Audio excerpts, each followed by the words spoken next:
Fala pessoal, bora dar continuidade aí nessa preparação para o Enem? Bom, se você não acompanhou, na primeira aula a gente falou sobre a tese, que é uma das partes mais importantes, né, da redação, que é o posicionamento que você vai trazer para o seu texto, e depois a gente vai para a introdução, né? Na segunda aula a gente falou sobre a introdução, em que eu divido a introdução e a estrutura dela em contexto, tema e tese, e agora a gente vai falar da argumentação. E aí eu já vou ler uma redação inteira. Depois eu vou falar só da proposta de intervenção, mas já vamos olhar para uma redação nota 1000 e entender por que essa redação ela tirou nota máxima. Bom, como que eu gosto de pensar, né, no desenvolvimento?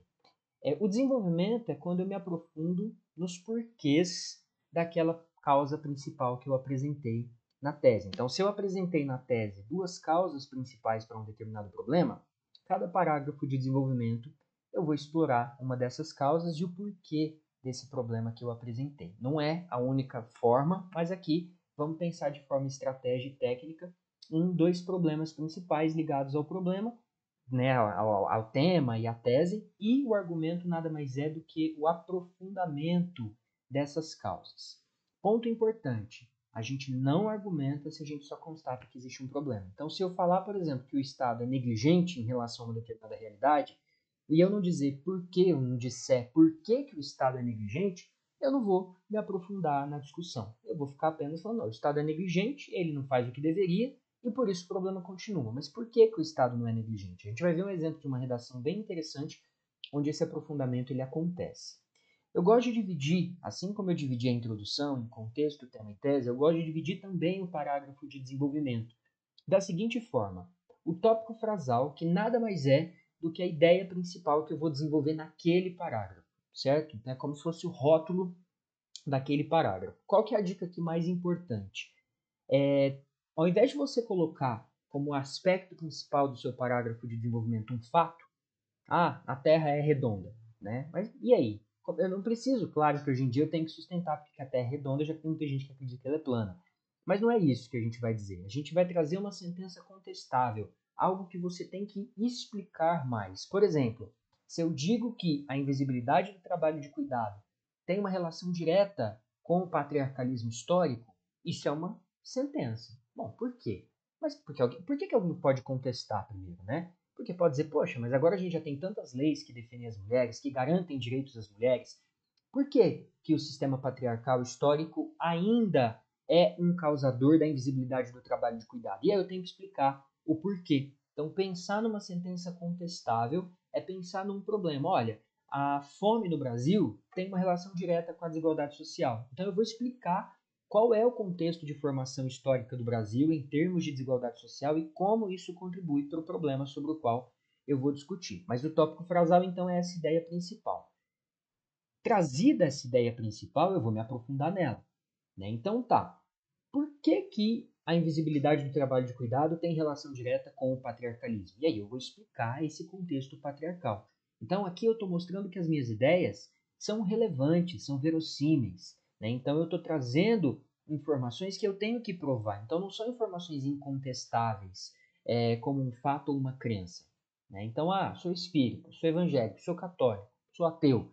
Isso não é uma ideia sobre a qual eu concordo ou não, porque a crença cada um tem a sua. Então, é uma ideia que precisa de ser aprofundada. E depois que eu explicar um pouco mais a causa desse problema, a gente finaliza o parágrafo. Pode ser por um exemplo, pode ser retomando o tópico frasal, pode ser com uma pequena consequência relacionada ao que eu desenvolvi. Eu tenho várias possibilidades. Como eu acho sempre interessante a gente olhar de forma prática, a gente vai olhar uma redação nota 1000 que traz de forma muito objetiva e prática argumentos bem consistentes, por isso que ela tirou nota máxima. Mas aqui vai uma dica fundamental. Não adianta a gente ficar andando em círculo, porque isso não é argumentar. Então, se eu trago a mesma afirmação várias vezes, a mesma constatação, eu só estou expondo. E isso não vai garantir nota máxima na competência 3, que avalia o projeto de texto e argumentação.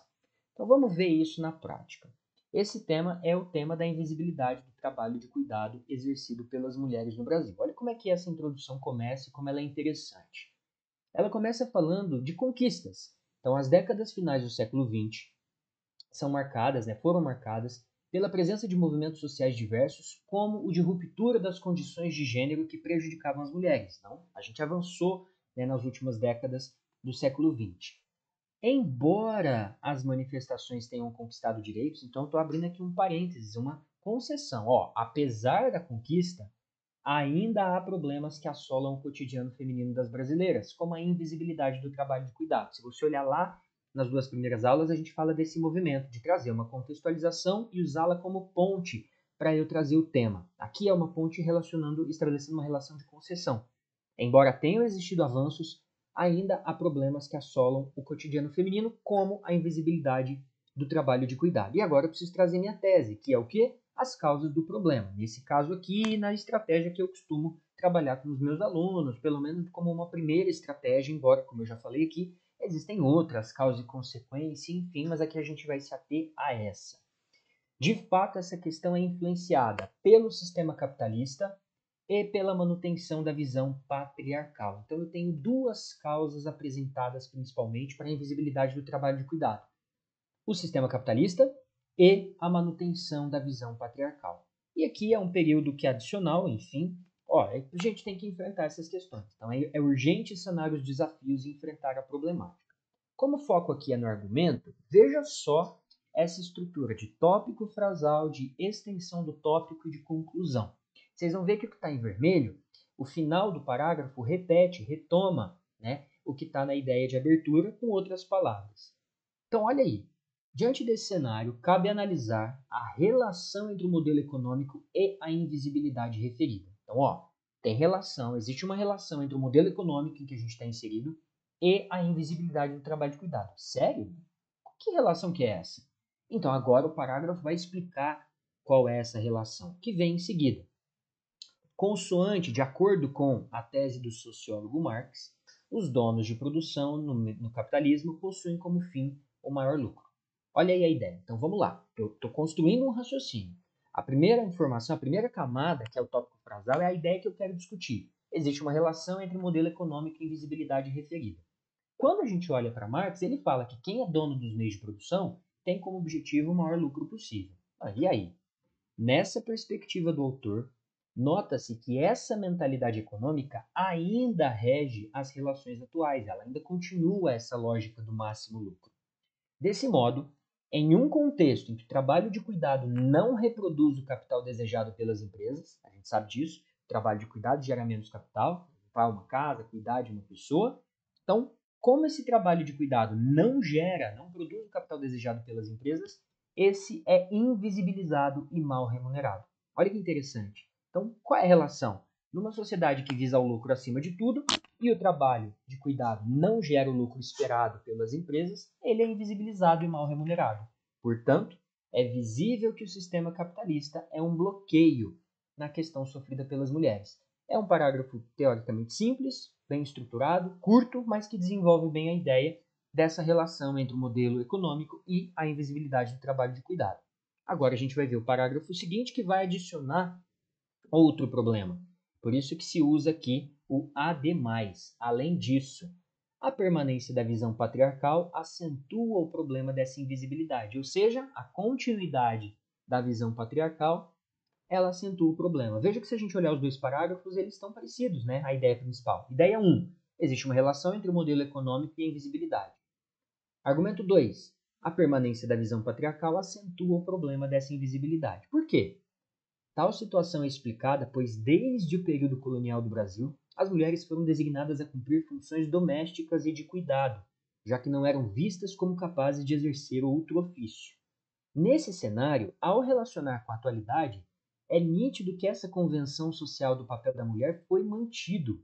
Olha que interessante. Então, lá atrás, no período colonial, as mulheres foram designadas a cumprir funções domésticas. Não eram vistas como capazes de exercer outro ofício.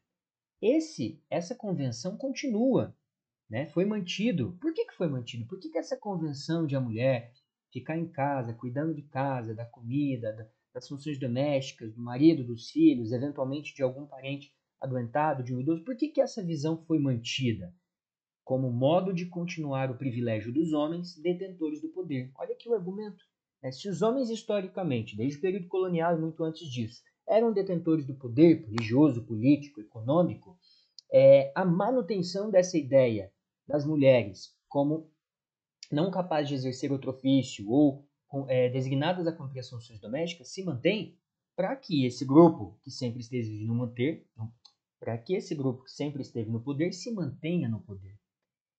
Assim, ao passo que esses se consideram superiores, esses homens se consideram superiores, não há uma luta para valorizar o trabalho de cuidado, já que é visto como função intrínseca, diretamente ligada e obrigatória do gênero feminino. Então eu tenho um porquê. Qual é essa relação da visão patriarcal?